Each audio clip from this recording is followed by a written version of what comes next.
అందరికీ నమస్కారం. Welcome back to Vamshi Bhavani. So ఇవాల్టి ఈ వీడియోలో మనం ఇంటర్న్షిప్ అంటే ఏంటి, వాటి యొక్క బెనిఫిట్స్ ఏంటి, అండ్ ఇంటర్న్షిప్ మీకు రావాలంటే మీరేం చేయాలి అనేది డిస్కషన్ చేద్దాం. ఆల్రెడీ ఇంటర్న్షిప్స్ ఇన్ తెలుగు అని చెప్పి ఒక మంచి ప్లేలిస్ట్ ఉంది. ఆ ప్లేలిస్ట్ మొత్తం చూడడానికి టైం లేకపోతే please watch this video. So first of all internship అంటే ఏంటి? ఎక్స్ అనే ఒక కంపెనీలో మీరు ఫుల్ టైం ఎంప్లాయీగా అంటే ఒక పర్మనెంట్ ఎంప్లాయీగా జాయిన్ కాకముందే ఆర్ జాయిన్ అవ్వకుండానే ఆ కంపెనీలో సేమ్ ఎక్స్ అనే కంపెనీలో టెంపరీగా ఒక ఫిక్స్డ్ టైం కోసం పనిచేస్తే అలా పనిచేయడాన్ని బేసిక్గా మనం ఇంటర్న్షిప్ అంటాం. అండ్ అలా పనిచేసే వాళ్ళని ఇంటర్న్స్ అంటాం. సో ఇంటర్న్షిప్ చేయడం వల్ల మెయిన్ బెనిఫిట్ ఏంటంటే ఒకవేళ మీరు ఇంటర్న్షిప్ని డిగ్రీ ఇంకా కంప్లీట్ చేయకుండానే ఒకవేళ చేస్తే దానివల్ల ఏమవుతుంది, మీ డిగ్రీ ఇంకా కంప్లీట్ అయిందా అంటే అవ్వలేదు, బట్ మీ చేతిలో వర్క్ ఎక్స్పీరియన్స్ ఉంటుంది.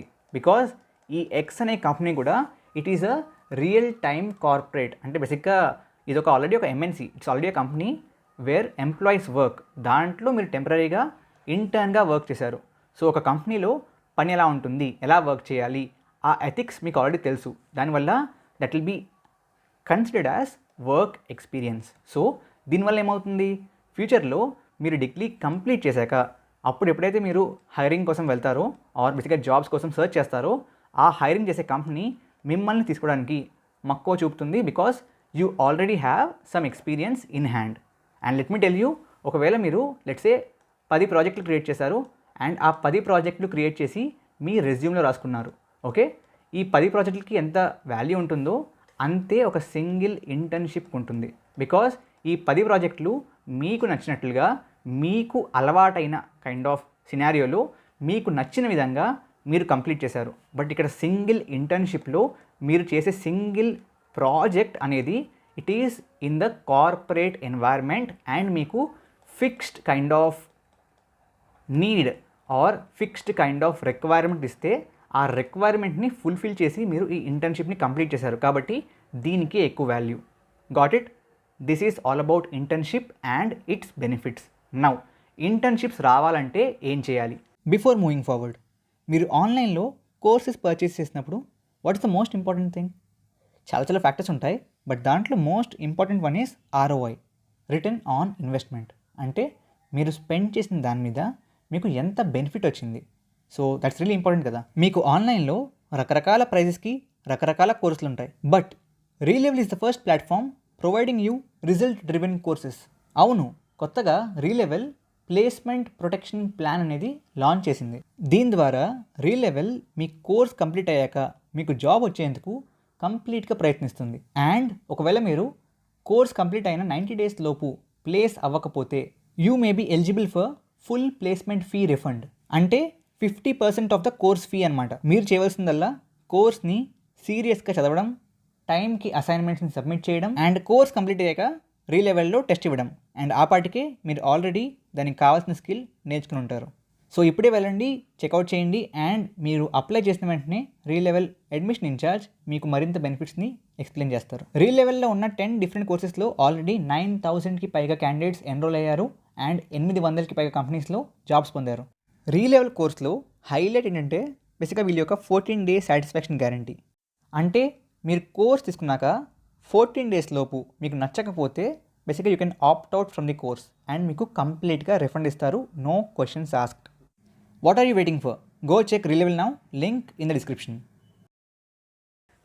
వెరీ సింపుల్ గైస్, ఇంటర్న్షిప్ రావాలి అంటే ఫస్ట్ ఆఫ్ ఆల్ ఈ క్వశ్చన్ని నేను ఒక 2 parts డివైడ్ చేస్తాను. అదేంటంటే it depends on which year are you studying in. So మీరు ఏ ఇయర్లో చదువుతున్నారు? Let's talk about BTech in general, but ఈ సేమ్ లాజిక్ మీరు బీఎస్సీ ఆర్ వాట్ ఎవర్ డిగ్రీకి అప్లై చేయొచ్చు. Coming to BTech we have 4 years కదా. First year, second year, third year, fourth year. ఈ ఫస్ట్ ఇయర్లో మీరు మీ బ్రాంచ్కి సంబంధించిన కైండ్ ఆఫ్ సబ్జెక్ట్స్ చాలా తక్కువ చదువుతారు. అంటే మీరు మీ బ్రాంచ్కి సంబంధించిన నాలెడ్జ్ని అప్పుడే అక్వైర్ చేయరు. కాబట్టి నా ఉద్దేశంలో మీరు ఫస్ట్ ఇయర్లో ఇంటర్న్షిప్స్ కోసం ట్రై చేయకండి. కైండ్ ఆఫ్ ఫస్ట్ ఇయర్లో use your time to explore things. అంటే మీరు బేసిక్గా ఏ కైండ్ ఆఫ్ డొమైన్లో బాగా వర్క్ చేయగలుగుతున్నారు, ఏ డొమైన్ మీకు నచ్చుతుంది అనేది బేసిక్గా మీరు ఎలా తెలుసుకుంటారు? While you are trying to explore all the domains. కాబట్టి exploration of all the domains అనేది మీరు మీ ఫస్ట్ ఇయర్లో చేయండి. దాన్ని బట్టి మీకు ఫ్యూచర్లో దేంట్లో ఇంట్రెస్ట్ ఉంది అనే ఒక ఐడియా మీకే ఫస్ట్ ఇయర్లో వచ్చేస్తుంది. Okay, now coming to second year వాళ్ళని పెద్దగా companies, especially MNCs or startups, whatever corporates బేసిక్గా మీకు ఇంటర్న్షిప్స్ని ప్రొవైడ్ చేయవు. ఓకే, మీరు సెకండ్ ఇయర్లో ఇంటర్న్షిప్స్ ట్రై చేయొచ్చు అంటే చేయొచ్చు, బట్ ట్రై చేసినా చాలా కంపెనీస్ ప్రొవైడ్ చేయవు. అప్పుడు ఏం చేయాలి? నా ఉద్దేశంలో సెకండ్ ఇయర్లో మీరు first of all if you are in kind of computer science branch, definitely మీ core subjects like DSA and ఏదైతే డిబిఎంఎస్ లాంటి సబ్జెక్ట్స్ ఉంటాయో ఇన్ సెకండ్ ఇయర్ వాటిని బాగా చదువుకోండి. Okay, I mean these subjects are specific to CS, but ఇదే విధంగా మీ బ్రాంచ్లో మీకు కంపల్సరీగా there will be some core important subjects in second year. వాటిని బాగా చదివాక సెకండ్ ఇయర్లో నా ఉద్దేశం ప్రకారం don't try for internships in companies, rather try for internships in IITs, NITs and ఇటువంటి మంచి పెద్ద కాలేజెస్. దీనివల్ల ఏమవుతుంది? మీ సెకండ్ ఇయర్లో టైం వేస్ట్ అవ్వట్లేదు, మీరు ఇంటర్న్షిప్ చేస్తున్నారు. అదేవిధంగా అట్ ద సేమ్ టైం మీరు ఈ ఐఐటీస్లో ఇంటర్న్షిప్ చేస్తున్నప్పుడు మీకు బేసిక్గా ఈ డెవలప్మెంట్ బేస్డ్ ప్రాజెక్ట్స్ అనేవి ఉండవు.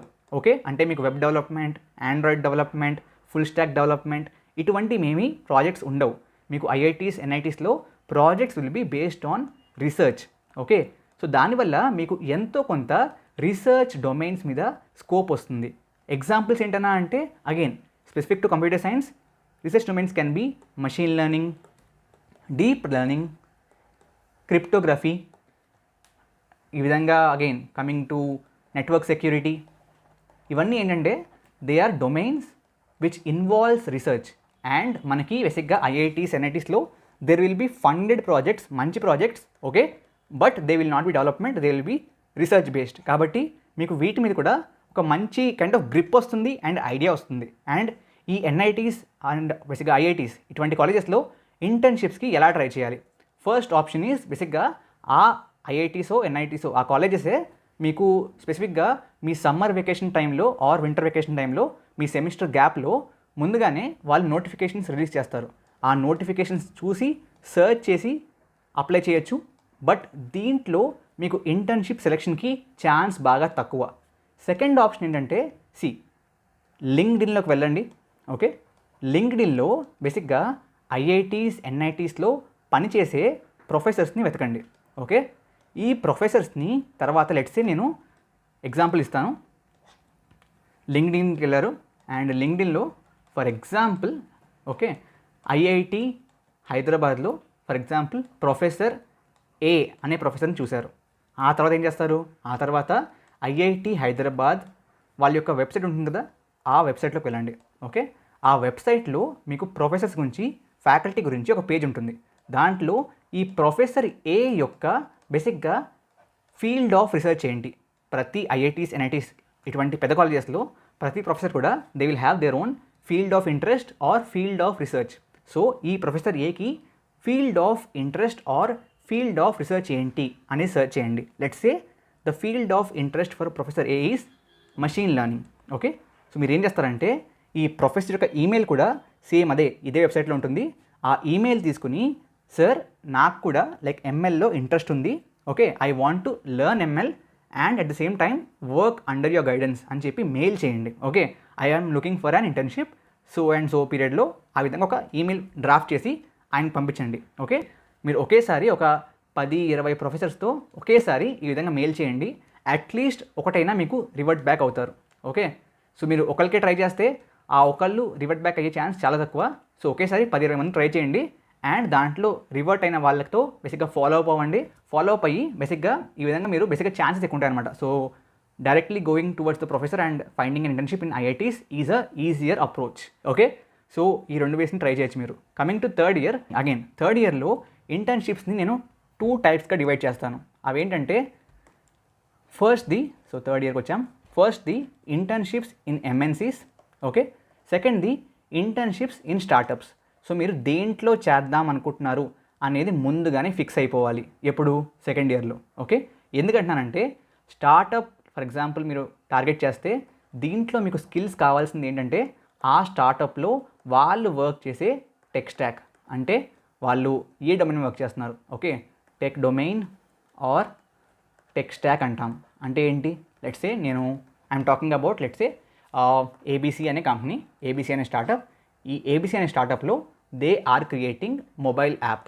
ఓకే, వాళ్ళ మొబైల్ యాప్ ఉంది అండ్ దాంట్లో వాళ్ళు ఏదో అమ్ముతున్నారు. సో వాళ్ళ టెక్ స్టాక్ ఏమై ఉంటుంది? Mobile app డెవలప్మెంటే. సో దాని గురించి ముందుగా నేర్చుకోండి. సెకండ్ ఇయర్ ఎండింగ్లో, థర్డ్ ఇయర్ స్టార్టింగ్లో నేర్చుకున్నాక అగైన్ డైరెక్ట్లీ అప్లై చేయొచ్చు వాళ్ళ నోటిఫికేషన్స్ ద్వారా ఆర్ లింక్డ్ఇన్లోకి వెళ్ళి. సో అగైన్ ఇక్కడ ఫస్ట్ కూడా ఆప్షన్ ఈజ్ నోటిఫికేషన్ ద్వారా, సెకండ్ ఆప్షన్ ఈజ్ అగైన్ లింక్డ్ఇన్లోకి వెళ్ళండి. వాళ్ళ ఆల్రెడీ ఎగ్జిస్టింగ్ ఎంప్లాయీస్ని వెతకండి. ఆ ఎగ్జిస్టింగ్ ఎంప్లాయీస్ని అడిగి రెఫరల్ ద్వారా you can get in to a internship. Okay, స్టార్టప్స్లో ఇంటర్న్షిప్స్ ఆర్ ఈజియర్. ఓకే, నా కమింగ్ టు ఎంఎన్సీస్ కొంచెం కష్టం. ఇక్కడ ఏంటంటే స్కిల్స్ కావాల్సింది మీకు టెక్ స్టాక్ కాదు, కావాల్సింది మీకు DSA. If you are very good in DSA, getting in to a good MNC for an internship is very very easy.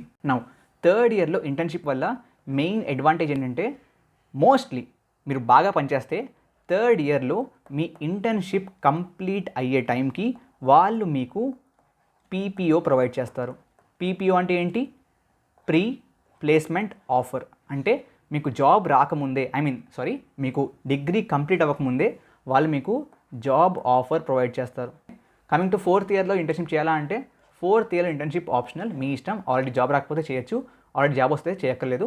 కొన్ని కాలేజెస్లో ఫోర్త్ ఇయర్లో ఇంటర్న్షిప్ ఇస్ కంపల్సరీ, ఆ విధంగా ఉంటే చేయొచ్చు. కొన్ని కాలేజెస్లో ఫోర్త్ ఇయర్లో ఐదర్ ప్రాజెక్ట్ చేయాలి ఆర్ ఇంటర్న్షిప్ చేయాలి, then go for internship. The main point is ఇక్కడ కూడా డిఎస్ఏ కావాలి, బట్ ఇక్కడ అంత ఇంపార్టెంట్ కాదు, ఇక్కడ బాగా important. So focus on DSA in your second year. It's very very important, especially for IT jobs. Okay, I hope the video is helpful. ఖచ్చితంగా like, share and subscribe to Vamshi Bhavani. Thank you very much. Jai Hind, జై భారత్.